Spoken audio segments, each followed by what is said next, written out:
नलकी में बैठ गई, जिससे जल नहीं आए, संकल्प नहीं हो।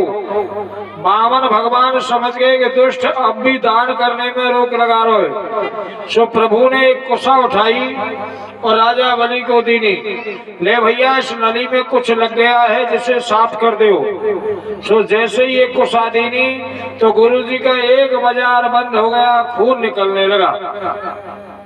शुक्राचार्य जी को देख करके राजा कहने लगा, महाराज ये क्या भयो? तो गुरु जी कह रहे, पागल तेने ही किया, तू ही पूछता है। जा, यदि तुझे ऐसा करना है तो मैं यज्ञशाला छोड़ करके जा रहा हूँ और तेरी राज्य लक्ष्मी अति शीघ्र नष्ट हो जाएगी। महाराज ये चले गए। सुखदेव जी महाराज कहते हैं, राजन इस कथा का मतलब यही है, यदि कोई दान पुण्य में धर्म कर्म में रोक लगाए तो भगवान उसके एक बाजार को बहुत जल्दी बंद कर देते हैं। सो किसी के दान में, बहन बेटी के दान में या कोई शुभ कर्म में रोक नहीं लगानी चाहिए, वरना भगवान नारायण उसको सजा देते हैं। सुखदेव जी महाराज कहते हैं, राजन अब संकल्प है और संकल्प होने के बाद में अब बामन नारायण से राजा बलि कहने लगा, महाराज हुक्म करो, क्या सेवा करूं?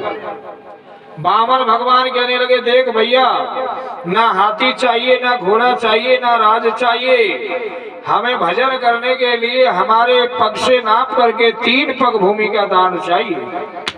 राजा बलि कहने लगा, कहाँ गुरुजी आपके छोटे छोटे चरण कमल, और आप राजा बलि से मांग रहे हो महाराज? और आज तक मेरे दरवाजे जिसने भिक्षा ली नहीं ना, दान लियो, उसे काऊ दूसरे को घर देखने की जरूरत नहीं पड़ी, आप कुछ और मांगिए। भगवान कहने लगे, पहले संकल्प छोड़ो, बाद में बात करूंगा। सो राजा बलि ने जैसे संकल्प छोड़ा, सुखदेव जी महाराज कहते हैं, भगवान ने विराट रूप को धारण किया, प्रभु विशाल देह को धारण हो गए, एक पग में ऊपर के लोक नाप लिए और चरण कमल ब्रह्मा लोक में जाकर के गिरा। ब्रह्मा जी महाराज ने जब ये देखे कि ये तो भगवान नारायण के चरण हैं, तो तुरंत कमंडल से जल निकाला और भगवान के चरण कमल धो दिए, जिससे ब्रह्मलोक में गंगा प्रकट हो गई। बोलिए गंगा मैया की जय, जय जय श्री राधे। और दूसरे चरण में नीचे के सारे लोग नाप लिए। अब तीसरा कदम रखने की जगह नहीं है और राजा रानी दोनों खड़े हैं और भगवान की शरणागत हो गए, चरणों में गिर गए। और देखो भैया, जब शरणागत हो जाते हैं तो भगवान छोटे रूप में आ जाते हैं। सो प्रभु छोटे रूप में आ गए और राजा बलि के सामने खड़े हैं। दान की इतनी महिमा है कि आज नारायण सन्मुख खड़े हैं और इधर राजा बलि ने कहा, महाराज अब आप प्रसन्न हैं तो थोड़ा सा एक कृपा करो। क्या कृपा? कि महाराज आगे जाकर के दुनिया ये कहेगी कि एक क्षत्रिय ऐसा हो जिसने 3 पग भूमि का दान किया। सो 2 ही पग भूमि लगी महाराज, 1 पग भूमि रह गई। सो आप मेरे माथे पर पग रखो और तीसरे पग की पूर्ति करो। भगवान नारायण ने तीसरा पग इसके माथे पर रखा। देखिए, दान करने के कारण तीनों लोगों के स्वामी भी भिखारी बनकर के खड़े हैं, भिक्षुक बनकर के खड़े हैं। अब राजा से तो कुछ नहीं कह सकते, लेकिन रानी से भगवान कह रहे हैं, मांग ले राजती हो पर को, अब मांग ले तो वैकुंठ निशानी, इंद्र गोएंद्रासन मांग ले, अब मांग लो यशो मांगल रानी, बारम बार तुझ विष्णु कहे, अब मांग लो यशो मांगल रानी। भगवान विष्णु रानी से कहने लगे, मांग ले राज तिहुपुर को, आज तीनों लोगों का राज मांगोगी तो वो भी दूंगा, और यदि वैकुंठ चाहिए तो मैं वैकुंठ को भी छोड़ जाऊंगा। मैं तुमको वैसे ही नहीं दे रहा, ये इसलिए दे रहा हूं कि तुम सत्य पर रहे। सो सत्य की मैं आपको निशानी दे रहा हूं।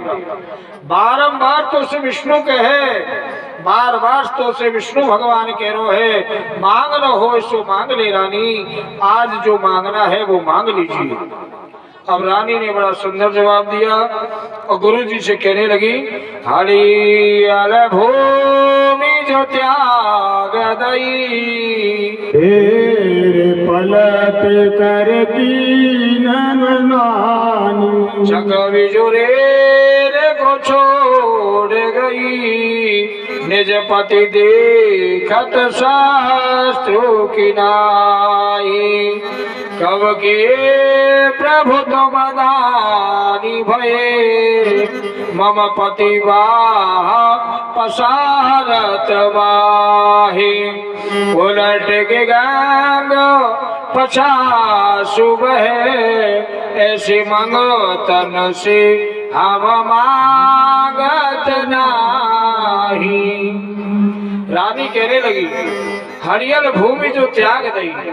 महाराज हरियल एक पक्षी है, जाने धरती को छोड़ दियो और जादना से धरती छोड़िए ना, पलट करके पैर भी नहीं रखियो। पानी भी पीने आते हैं तो मुंह में लकड़ी लेकर के आते हैं और किनारे पर लकड़ी रख करके उस पर खड़े होकर के पानी पीते हैं। महाराज जब रात्रि चले जाती है तो चकवा चकवी दिन को दुश्मन की तरह देखते हैं। और प्रभु जी कब के तुम दानी हो गए, अभी अभी मेरे पति के सामने झोली फैलाई है। और हमारे कुल को ये रिवाज नहीं है कि मंगतन से हम मांगत नहीं, जिनको हमने दान किया है उनसे दोबारा दान हम नहीं लेते हैं महाराज। अब भगवान नारायण की नजरें नीची हो गई। धन्य है बलि राजा को परिवार जिन्होंने तीनों लोगों के स्वामी को दान किया। अब बलि राजा ने विचार किया कि भगवान की महिमा नहीं गिरनी चाहिए। सो भगवान की महिमा बढ़ाने के लिए बलि कहने लगा, महाराज मैं आपसे वरदान लेने को तैयार हूँ, मांगिए। भगवान आप मेरे राज्य में हाथ में डंडा लेकर के द्वारपाल का काम करो। भगवान ने कहा तथास्तु। भगवान की स्तुति हुई और बलि राजा को पाताल लोक का राज्य मिला और द्वारपाल पर भगवान बनकर के खड़े हैं। जयो रुगाय भगवान हूँ उग्रमहा नमोस्तुते, नमो ब्रह्मण्ड देवाय त्रिगुणाय नमो नमः।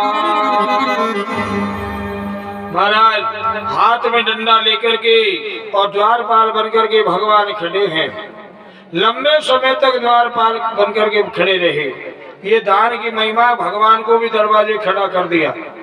इधर लक्ष्मी महारानी और जिन्होंने नारद जी से पूछा, नारद जी ये बताओ भगवान नारायण दिखाई नहीं देते हैं। नारद जी कहने लगे, भगवान मैया यदि भगवान लेने हैं तो बलि राजा के राज्य में जाओ, नौकरी कर रहे हैं।